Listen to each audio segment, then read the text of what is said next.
Eu queria trazer um pouco sobre a minha percepção de como tá a carreira para quem tá começando na área de desenvolvimento e dizer que realmente as coisas estão mudando, tá? Vou contar sobre a minha experiência. Eu comecei a estudar desenvolvimento em 2019, 2018 e 2019, tá? Entrei sem saber o que era a área e consegui um emprego em 2020, né? Que a gente considera ali o início da época que tivemos a pandemia e que a demanda por programadores, mesmo que iniciantes, era muito grande. Então a gente teve um boom dessa demanda de desenvolvedores e muitas empresas estavam destinadas a treinar os programadores para isso, né? Mesmo que não soubessem muito bem, diferente do que a gente está vendo hoje em dia. Hoje em dia mudou um pouco e eles estão pedindo experiência dos júniors, mesmo com toda a facilidade que a IA traz hoje para o desenvolvimento. Então, se você quer começar na carreira como estágio, como júnior, está muito diferente do que era 6 anos atrás. E é algo que ninguém está conseguindo decifrar isso, né? Então, hoje eles estão pedindo para a vaga de júniors mais experiência, mesmo com a IA.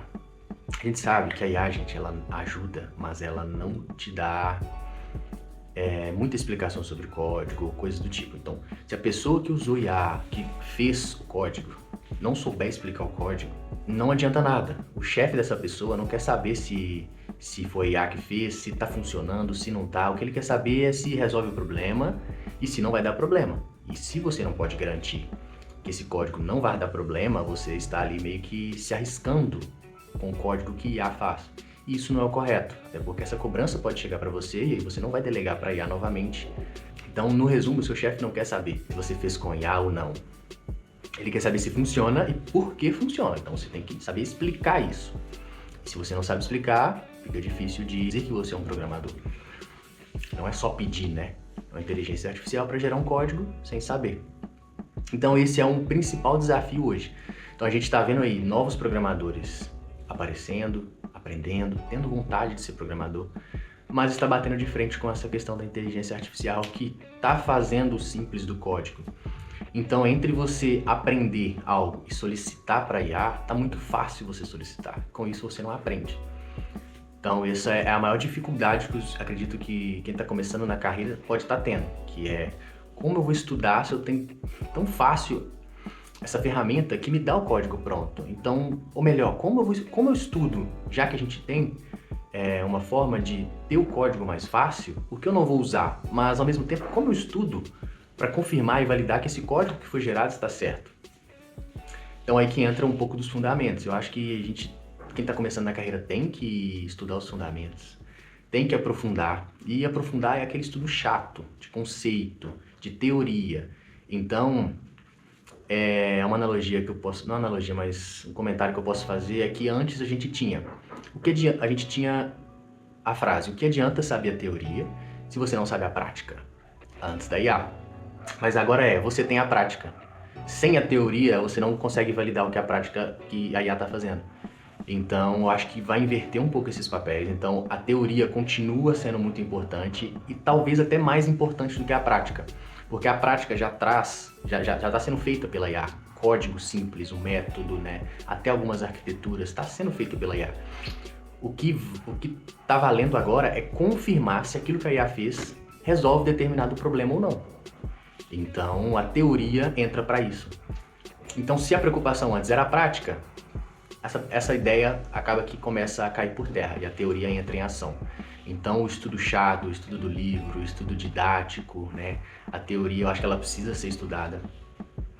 E é isso que vai ajudar o dev que está querendo entrar na carreira se desenvolver mais. Às vezes é difícil estudar teoria sem prática. Dá um medo de estudar 1, 2 anos a teoria sem saber a prática. A gente dá aquela ansiedade? Dá. Mas eu acho que tem que ter uma mesclagem disso aí e entender que tem alguém hoje para fazer o código pra gente. A gente só precisa confirmar e validar com contextos mais gerais. Então, saber olhar o código por cima, saber olhar um método por cima, a estrutura de um método, e entender se está certo ou não, mesmo sem talvez saber tanta lógica ali daquele método. Um segundo assunto muito interessante e que também causa dificuldade e dúvida na cabeça das pessoas é sobre a evolução. Às vezes você já é um desenvolvedor júnior ou um estagiário e não sabe como você vai evoluir na carreira, como você vai dar os próximos passos para estudar, para evoluir. E aí eu te trago aqui algumas situações que eu passo e eu vejo uma dificuldade que não é necessariamente código ou parte técnica, mas é o entendimento sobre o que gera valor ou não, tá? Às vezes você é um júnior, um cara que está pensando em evoluir ali na parte técnica, mas no seu dia a dia tá faltando coisas que não tá ligado tanto a código, que é entender o que gera valor para o seu cliente, para a pessoa que você atende ou que o seu sistema atende. E isso dificulta entender o que tem que ser entregue ou não, ou o que vai melhorar o seu sistema. Hoje falta pessoas que trabalham nessa parte, então se você talvez focar um pouco nisso, ao mesmo tempo que aprende sobre código e sistemas no geral, você também dá um pouco de atenção para tentar gerar valor de alguma outra forma que não seja essa. Então se você casar um pouco dos dois, você mesmo júnior, mesmo sem tanto conhecimento em sistema, você consegue gerar valor ali para o seu setor, para a sua área. A gente sabe que a gente não tem tanto poder sobre decidir o que vai ser feito ou não, né? Mas a gente dá uma ideia para o nosso chefe, para o nosso líder, né, para quem está acima da gente ali, pode ser bem interpretado. Pode ser que nem sigam com essas estratégias, com essas propostas que você está dando. Mas se hoje você dá uma proposta, semana que vem você dá outra, e assim por diante, cada vez que você chegar com uma ideia diferente ali, seu chefe vai talvez parar para pensar, opa, esse menino está com muita coisa boa, né? Essa pessoa está com muita ideia boa. Eu acho que mesmo que a gente não siga com tudo que ele faz, ele tem esse poder de pensar em coisas para melhorar, pensar longe, né? Pensar a longo prazo. Ele consegue achar problemas para solucionar. Isso é muito bom. O terceiro ponto é um pouco da comparação. Acho que a gente costuma se comparar muito com outros profissionais, né? Eu falo isso porque eu tenho essas atitudes. Então, eu tenho 6 anos de carreira, mas trabalho com pessoas que têm 20 anos de carreira, 30 anos de carreira, pessoas que têm 2 anos. Então eu vejo que todo aprendizado, experiência que a gente adquire é demorado, tá? Eu vejo que eu sei bastante coisa, eu entendo muita coisa, consigo assimilar muito conteúdo, muito contexto técnico na parte da programação e de sistemas. Mas quando eu olho talvez para um cara que tem 20 anos de carreira, que trabalha comigo, que tem uma percepção totalmente diferente da minha, muito mais experiência do que eu fico me comparando. Então eu paro pra pensar, pô, tem 6 anos que eu estudo, eu não sei metade do que esse cara sabe. E aí às vezes a gente fica meio que com a cabeça ruim por isso, mas a gente tem que parar pra pensar. 6 anos que eu estudo é muita coisa, né? Talvez quem tá há 2 anos estudando não vai saber nada do que eu sei, mas eu me acho com pouca capacidade em determinados momentos. Mas eu também tenho que entender que quem tem 20 anos de experiência, de carreira, estudou esse tempo inteiro. Porque a programação, você não para de estudar, você sempre vai aprendendo coisas novas e melhorando ali o que você entende sobre o sistema. Então, uma experiência de 20 anos. Então, eu não posso tirar também o meu mérito por ter estudado 6 anos e saber o que eu sei.